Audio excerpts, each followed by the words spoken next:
Press the bell icon on the YouTube app and never miss another update from the Habitat Studios.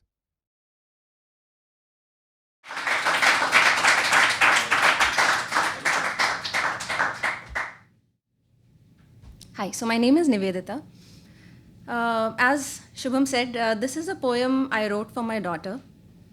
And, when I was expecting, all my cousins and friends who were already parents by then, they told me a bunch of stuff. How, the life is in a way going to end this life. You are never going to have fun again. You'll be responsible for another human being, and that's never easy. It's been 5 years since, and although all of it was true, one thing that I've also realized in these 5 years is that it's not just me raising her. In a way, we both are raising each other.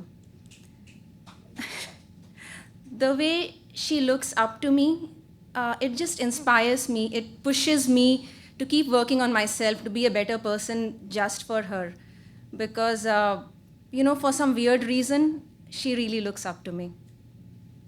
And the idea of this poem came into my head when one day I realized I have this beautiful child, and I don't understand why the world around fails to see that. So here I go. I am a mother to the most amazing 5-year-old. I know every mom thinks that her child is the best, but mine really is. You know how they say that violins start playing when you see the love of your life? That's bullshit. That will only happen when you see my girl. And when she cries, trust me, your heart will break into a million little pieces. She's the sweetest, the kindest, the bravest little girl ever. Did I tell you? She's amazing.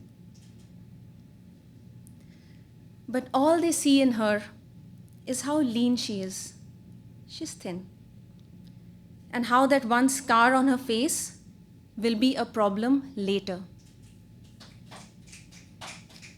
Every time my mom calls, she tells me about this new supplement which will help her put on weight.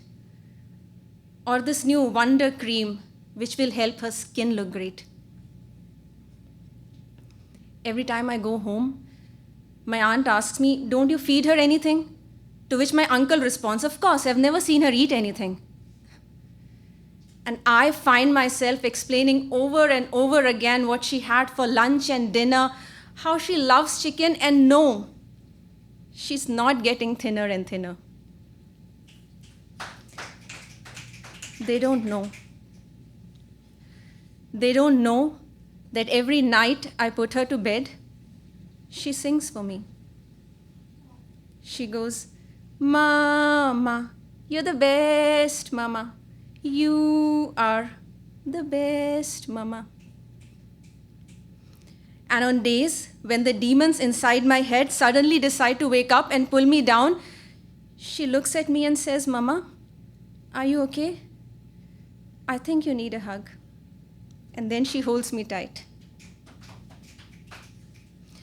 Every time that neighborhood auntie asks me, "Are you planning to get laser surgery done for that scar?"